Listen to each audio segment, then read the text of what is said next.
चटपटे छोले पूरी और श्यामलाल का खास मसाला। गांव के नुक्कड़ पर एक छोटा सा ढाबा था जिसे लोग प्यार से चटपटे छोले वाली दुकान कहते थे।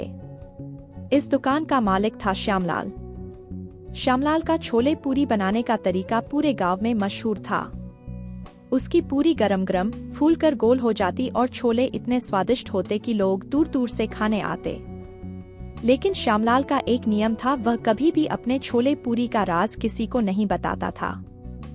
गांव के बच्चों के लिए श्यामलाल का ढाबा किसी स्वर्ग से कम नहीं था।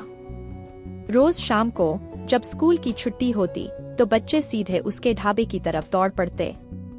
श्यामलाल उन्हें अपने हाथों से गरम गरम पूरी और चटपटे छोले खिलाता और बदले में बच्चों के चेहरे पर खुशी देखता। लेकिन एक बात बड़ी अजीब थी, कोई भी बच्चा कभी श्यामलाल से ये नहीं पूछता था कि वह छोले कैसे बनाता है।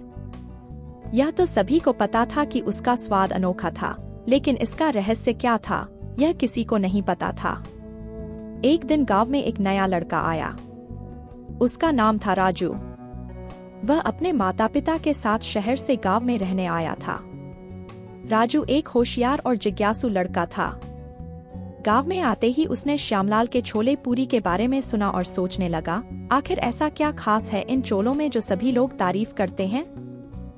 राजू ने तय किया कि वह इस रहस्य को जरूर पता करेगा। अगले ही दिन वह अपने दोस्तों के साथ श्यामलाल के ढाबे पर गया और छोले पूरी का स्वाद चखा। वह वास्तव में हैरान था, छोले इतने स्वादिष्ट थे कि उसका दिल खुश हो गया। लेकिन उसकी जिज्ञासा बढ़ती जा रही थी। राजू ने मन ही मन एक योजना बनाई। उसने सोचा, अगर मैं श्यामलाल से सीधा सीधा पूछूंगा तो वह मुझे कभी नहीं बताएगा। मुझे कुछ अलग सोचना होगा। रात को जब सब सो गए, राजू चुपचाप ढाबे के पास गया और खिड़की से झांकने लगा। वह देखना चाहता था कि श्यामलाल कैसे छोले बनाता है। लेकिन अंधेरे में कुछ दिखाई नहीं दिया। तभी उसे ख्याल आया, कल सुबह मैं जल्दी उठूंगा और श्यामलाल को उसके काम करते हुए देखूंगा। अगले दिन राजू सूरज निकलने से पहले ही ढाबे पर पहुंच गया। श्यामलाल उस वक्त दुकान खोल रहा था। राजू चुपचाप एक कोने में छिपकर उसे देख रहा था। श्यामलाल ने बड़े प्यार से छोले बनाने की तैयारी की। वह बड़े ध्यान से मसाले डाल रहा था और चनों को मतकर उन्हें तैयार कर रहा था। राजू ने ध्यान दिया कि श्यामलाल एक खास तरह की पोटली से कुछ मसाले निकाल रहा था जो उसने पहले कभी नहीं देखी थी। तो ये बात है, राजू ने मन ही मन सोचा। श्यामलाल का रहस्य इस पोटली में छिपा है। उस दिन राजू ने फैसला किया कि वह श्यामलाल से सच्चाई पूछेगा। वह दुकान के अंदर गया और सीधे श्यामलाल से बोला, काका, आपके छोले इतने स्वादिष्ट क्यों होते हैं? आपका ये खास मसाला क्या है? श्यामलाल ने राजू को देखा और मुस्कराया। उसने राजू को पास बुलाया और बोला, बेटा, ये खास मसाला नहीं बल्कि मेरे हाथों का प्यार है।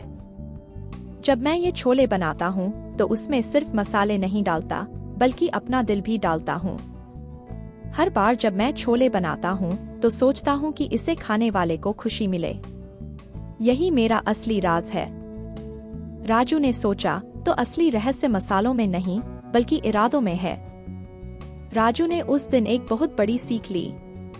उसने समझा कि किसी काम को करने में सिर्फ तकनीक ही मायने नहीं रखती बल्कि वह भावना भी जरूरी होती है जो हम उस काम में लगाते हैं। श्यामलाल की बात सुनकर राजू ने कहा, काका, आप सच में महान हैं। आपने मुझे बहुत बड़ी सीख दी।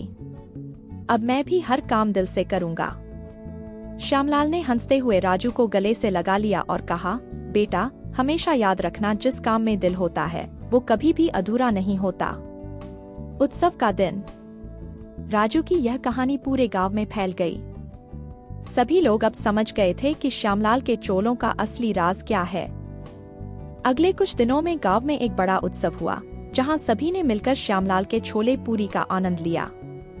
श्यामलाल ने बच्चों से कहा, यहाँ कोई भी बड़ा काम करने के लिए सिर्फ तकनीक की जरूरत नहीं होती।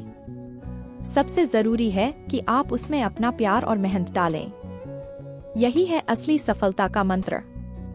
और फिर उस दिन से राजू ने भी हर काम को पूरे दिल से करना शुरू कर दिया। वह जहां भी जाता हमेशा यह सीख देता कि सच्ची मेहनत और ईमानदारी ही सबसे बड़ा रहस्य है। शिक्षा। इस कहानी से हमें यह सीख मिलती है कि किसी भी काम को दिल से और ईमानदारी से करना ही सफलता का असली राज होता है। मसाले और तकनीक तो एक बहाना है, असली स्वाद तो दिल और मेहनत का होता है।